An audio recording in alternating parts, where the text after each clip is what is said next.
You, John Fitzgerald Kennedy, do solemnly swear I, John Fitzgerald Kennedy, do solemnly swear that you will faithfully execute the office of President of the United States that I will faithfully execute the office of President of the United States and will, to the best of your ability, and will, to the best of my ability, preserve, protect, and defend the Constitution of the United States. preserve, protect, and defend the Constitution of the United States. So help you God. So help me God.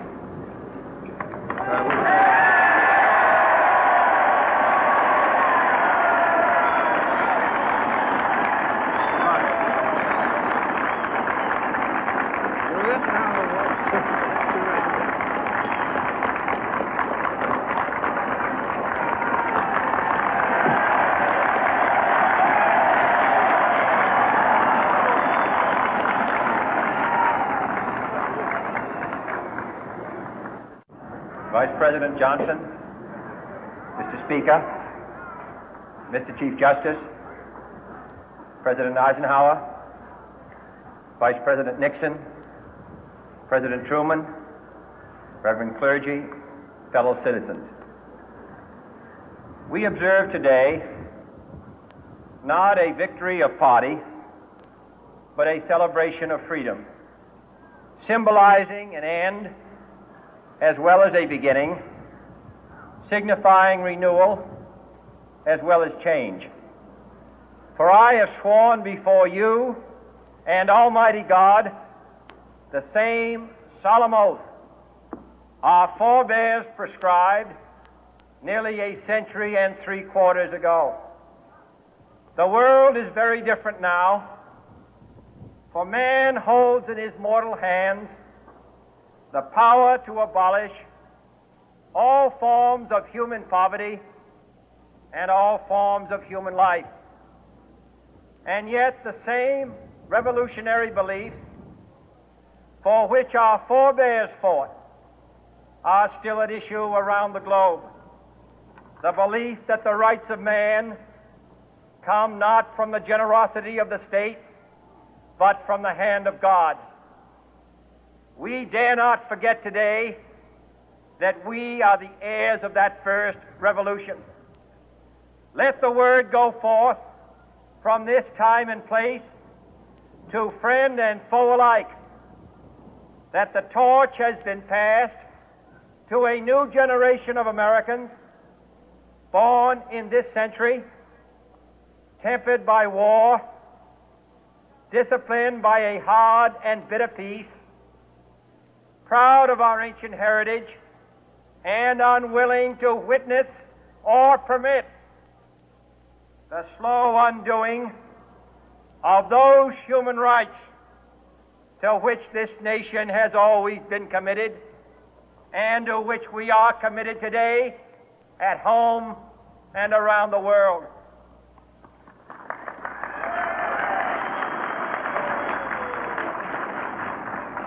Let every nation know, whether it wishes us well or ill, that we shall pay any price, bear any burden, meet any hardship, support any friend, oppose any foe to assure the survival and the success of liberty.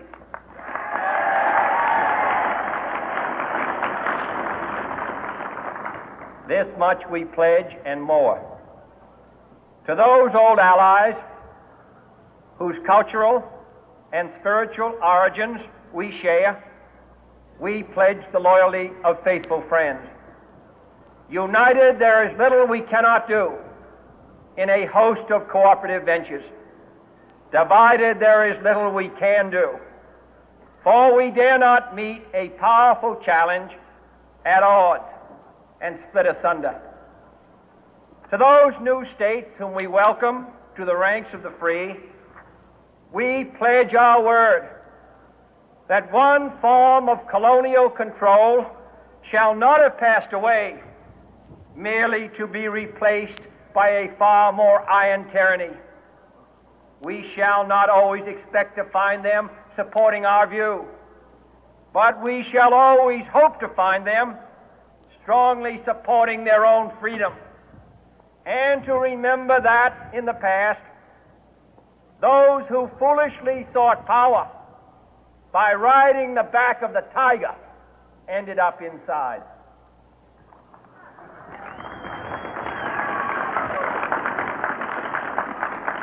To those people in the huts and villages of half the globe struggling to break the bonds of mass misery, we pledge our best efforts to help them help themselves for whatever period is required, not because the communists may be doing it, not because we seek their votes, but because it is right. If a free society cannot help the many who are poor, it cannot save the few who are rich.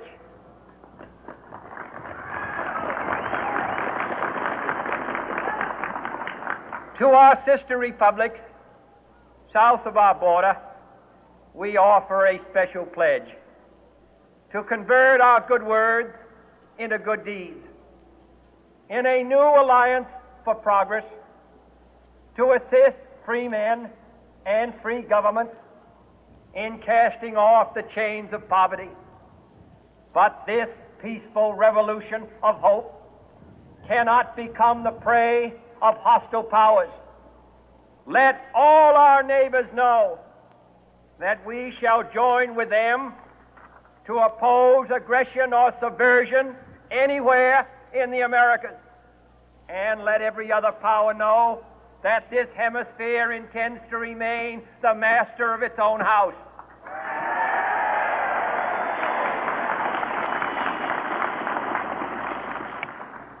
To that World Assembly of Sovereign States, the United Nations, our last best hope, in an age where the instruments of war have far outpaced the instruments of peace, we renew our pledge of support to prevent it from becoming merely a forum for invective, to strengthen its shield of the new and the weak, and to enlarge the area in which its writ may run.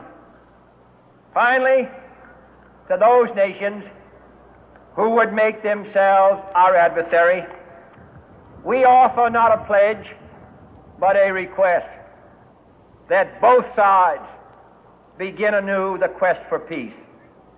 Before the dark powers of destruction, unleashed by science, engulf all humanity in planned or accidental self-destruction, we dare not tempt them with weakness, for only when our arms are sufficient beyond doubt can we be certain beyond doubt that they will never be employed. But neither can two great and powerful groups of nations take comfort from our present course, both sides overburdened by the cost of modern weapons, both rightly alarmed by the steady spread of the deadly atom, yet both racing to alter that uncertain balance of terror that stays the hand of mankind's final war. So let us begin anew, remembering on both sides that civility is not a sign of weakness, and sincerity is always subject to proof. Let us never negotiate out of fear, but let us never fear to negotiate.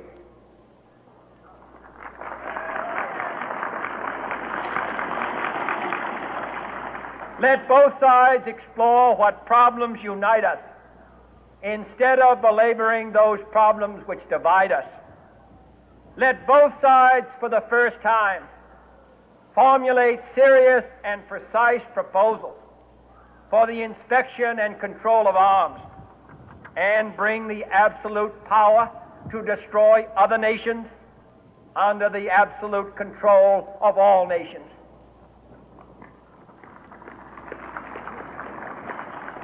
Let both sides seek to invoke the wonders of science instead of its terrors. Together, let us explore the stars, conquer the deserts, eradicate disease, tap the ocean depth, and encourage the arts and commerce. Let both sides unite to heed in all corners of the earth the command of Isaiah to undo the heavy burden and let the oppressed go free. And if a beachhead of cooperation may push